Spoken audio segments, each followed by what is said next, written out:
Good evening. You're now with me, Andy Gui, for TVS Nightline. On to the headlining stories. Throughout 2025, Sarawak marked major milestones in its infrastructure development under the leadership of Premier Dato' Patinggi Tan Sri Abang Johari Tun Openg, with key bridges completed and opened one after another. The year has been described as a harvest season for bridges, reflecting the success of long-term planning that delivers direct benefits to the people, particularly communities previously dependent on ferry services. TVS brings you a recap of the opening of Sarawak's iconic bridges throughout 2025.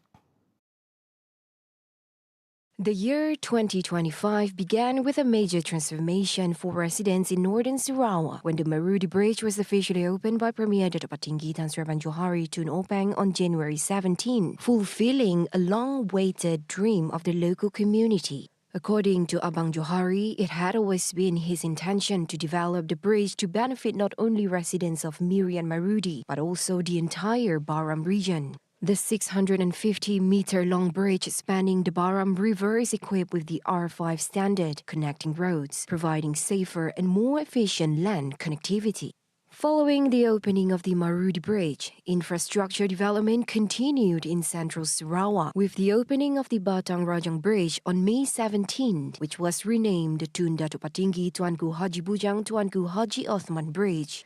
The naming was to honor the late head of state for his many contributions to the state's politics and development. The 1.4-kilometer bridge connects Sarikei to Tanjung Manis and is supported by 17 kilometers of roadway, serving as a vital artery for economic activity, logistics, and trade in the central region.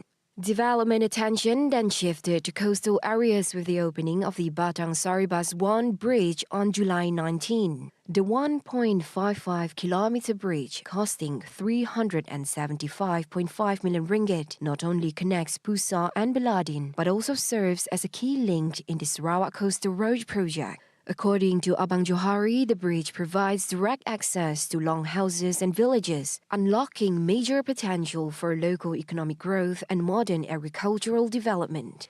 In Bintulu, another iconic structure marked a new development benchmark when the Jepak Bridge was officially opened on July 23rd and named the Tun Taib Mahmud Bridge.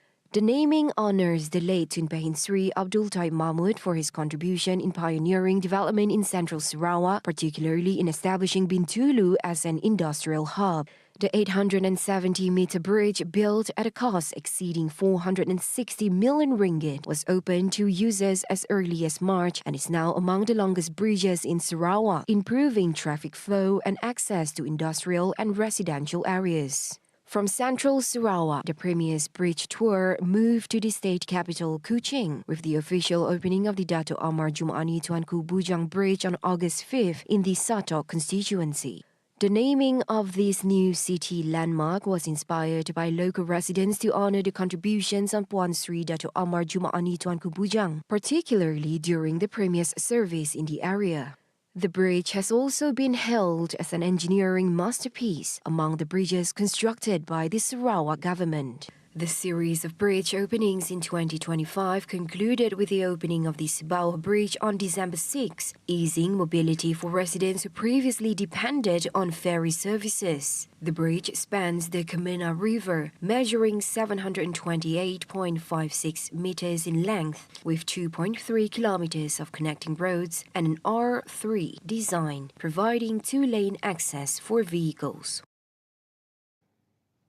Now, Sarawak has welcomed the sustainability-driven approach adopted by Thailand in hosting the 2025 SEA Games and is keen to emulate it as a key benchmark ahead of the SEA Games 2027. Minister for Youth, Sports and Entrepreneurial Development, Dato' Sri Abdul Karim Rahman Hamzah, said the Green Games concept introduced by Thailand represents a positive step forward and should be emulated not only in sporting events, but also across all large-scale events at both the state and national levels.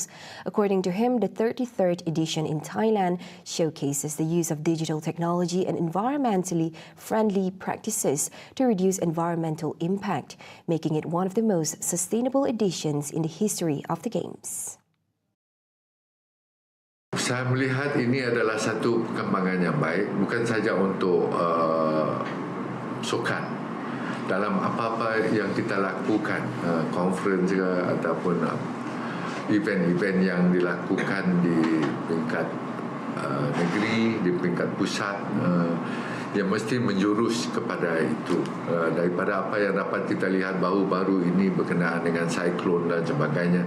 He also linked the importance of sustainability with the growing reality of environmental challenges in the region, including cyclones and major floods affecting neighboring countries such as Sumatra and Thailand. He said these incidents are partly caused by deforestation and large-scale development, including in the tourism sector, that are not properly planned or sustainably managed. Meanwhile, commenting on the domestic situation, Karim said Sarawak is on the right track in advancing its sustainability agenda, including through the implementation of clean and environmentally friendly energy policies. According to him, the state is increasingly focusing on the use of green and low-carbon energy, such as hydrogen, electricity and renewable energy, while gradually reducing its dependence on fossil fuels. Apart from the energy sector, he also stressed the state government's commitment to solid waste management as part of its sustainable development efforts.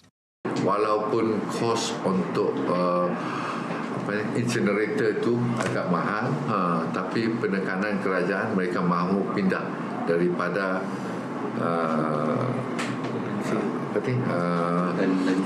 landfill kepada incinerator, kerana sedikit sebanyak ia akan dapat mengawal pencemaran alam. Now, Malaysia's trade performance with the US increased by 30% to 325.2 billion ringgit in 2024, despite uncertainties in the global trading landscape. According to DOSM, exports and imports grew by 23.3% and 42.1% to 198.9 billion ringgit and 126.3 billion ringgit, respectively, reflecting the increased demand for Malaysian exports to the US in 2024.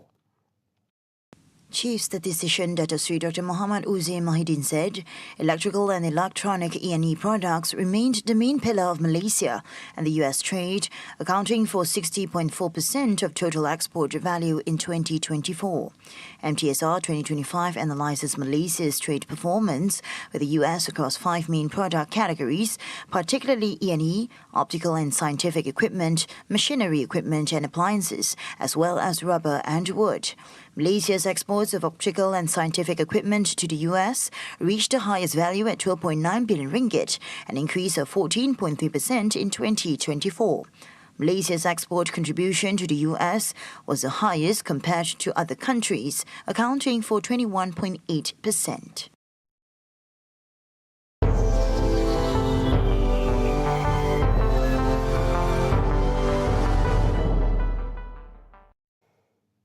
Now, China will apply provisional import tariff rates lower than the most favored nation rates on 935 items from January 1st, 2026. And according to a Commission circular, the move aims to enhance synergy between domestic and international markets, as well as to leverage the resources of both while expanding the supply of high-quality goods. China will, for example, reduce tariffs on certain key components and advanced materials to support high-level technological self-reliance, on certain resources to facilitate green development, and on some medical products, including artificial blood vessels, to improve people's well-being. The country will also optimize tariff headings and national subheading notes next year. To support technological advancement and the development of sectors such as the circular economy, China will add national subheadings for products including intelligent bionic robots and bio-aviation kerosene.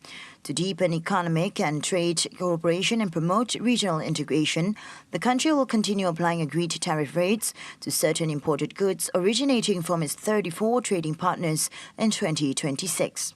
Next year, China will also maintain zero tariff treatment on 100% of tariff lines to the 43 least developed countries having established diplomatic relations with China. Hundreds of people rallied in Somalia's capital Mogadishu to protest Israel's decision to recognize Somaliland, the northern region that declared independence in 1991. Demonstrators sang the national anthem and denounced the move as a violation of Somalia's sovereignty and territory integrity, chanting slogans affirming the country's unity. And security forces were deployed in large numbers to maintain order.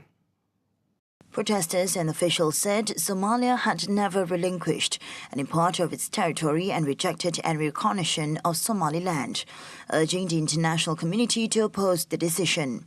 Israel on Friday became the first UN member state to formally recognize Somaliland as an independent and sovereign state, prompting criticism from Turkey and several countries in Africa and the Middle East. Somaliland has operated as a de facto independent administrative, political and security entity since declaring independence in 1991, but has lacked international recognition, while Somalia's central government has struggled to reassert authority over the region.